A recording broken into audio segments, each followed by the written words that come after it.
What if you planned a World's Fair and no one showed up? Or more precisely, what if only one country showed up? That's what happened in New York in 1918. Through the years, World's Fairs have brought us first looks at incredible technology, food, and architecture. And New York City has played host to pivotal World's Fairs, like the 1853 Fair and its Crystal Palace, or later the 1939-40 Fair that introduced broadcast television, and the 1964-65 Fair where things like the videophone and the Ford Mustang were introduced. The 1939 and 64 fairs were held at Flushing Meadows Corona Park in Queens. At over 800 acres, that park was big enough to host the more than 100 exhibits and pavilions, as well as the millions of visitors. In 1914, plans were made for another World Expo, this one to be held in 1918 in the Bronx.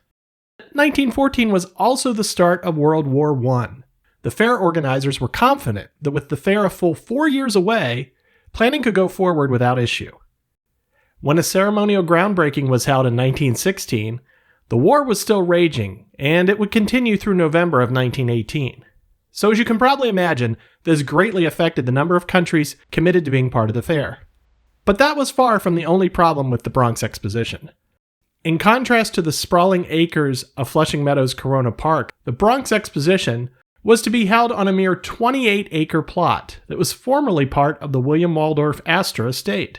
The plot was leased for 21 years by Harry McGarvey, who had been part of the relatively successful 1915 Panama Pacific International Exposition in San Francisco. But the world had changed significantly in the years between those two expos. As time went on, it became clear that the international part of this international exposition would be lacking. Attention turned to attractions and rides intended to remain after the end of the fair. The marquee attraction was the swimming pool, marketed as the world's largest saltwater pool at 200 by 250 feet and holding 2.5 million gallons of water. The fair also gave the public a chance to catch a glimpse of the USS Holland, the first submarine commissioned by the U.S. Navy.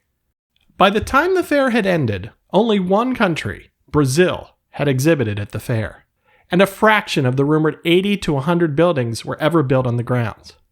Even with only one country participating, and a mediocre footprint, and just a few attractions, the legacy of this fair is not all bleak. After 1918, remember Harry McGarvey had a 21-year lease, the grounds then known as Exposition Park became home to Starlight Park.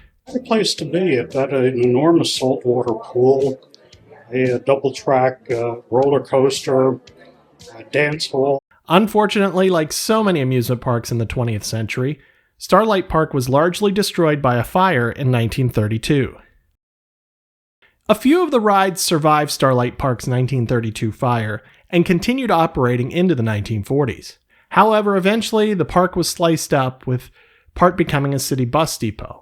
And today, a much smaller Starlight Park still exists, housing a few sports fields and a playground.